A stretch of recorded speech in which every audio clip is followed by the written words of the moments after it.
Bring out your stagnation! Bring out your stagnation! In the bustling village of Progressia, every Tuesday morning the town crier, an overworked man in a tattered robe named Nigel, pushed his old wooden cart through the cobbled streets shouting, "Bring out your stagnation! Bring out your stagnation!" It was a long-standing tradition.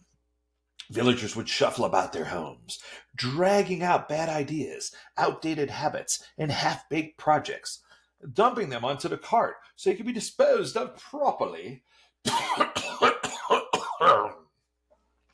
One day, old farmer Reginald hobbled out, dragging something heavy behind him.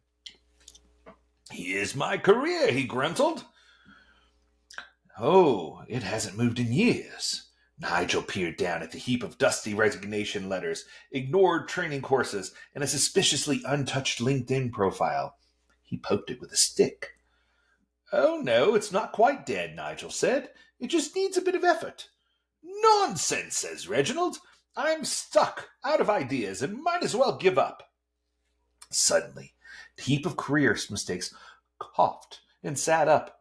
"I'm feeling much better," it croaked.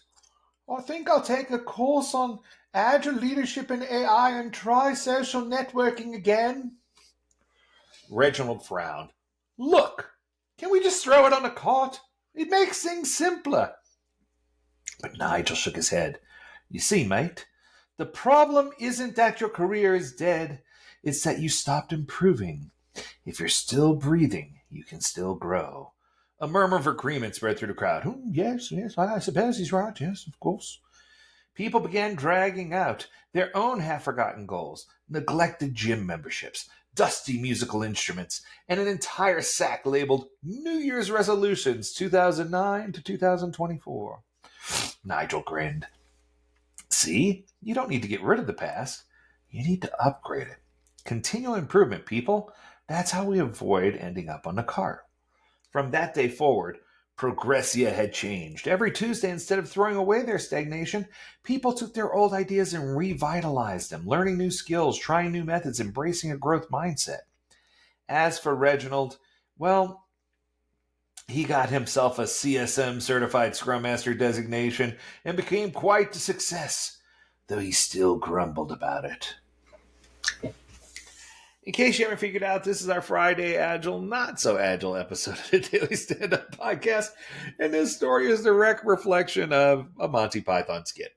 But what I can tell you is the moral of the story is don't throw yourself onto the cart too soon.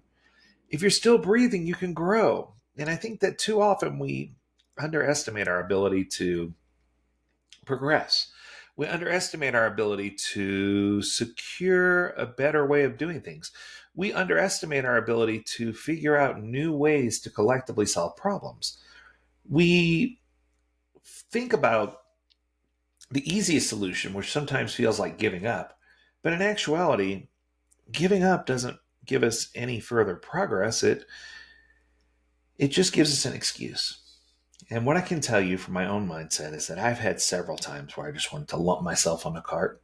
I've had lots of hard trials in my life. I've had lots of things that have been challenges, lots of things that have plagued me. And what I can tell you is the times when I came out the strongest, the times when I came out with the greatest strength, were the times where I was able to really focus on doing things better and self-improvement. And if we could get to the point where we're focused on self-improvement and doing things better, I can assure you that you'll never have to worry about lumping yourself on a cart again, because you'll have so much success that you'll be able to live and share it with others. So my advice for this week is to lose yourself in the service of others. That's when you discover who you really are. That's going to do it. I hope you enjoy this, and I hope you have an enjoyable weekend. Until next week, stay healthy, stay well, and stay agile, my friends. Do take care. Bye now.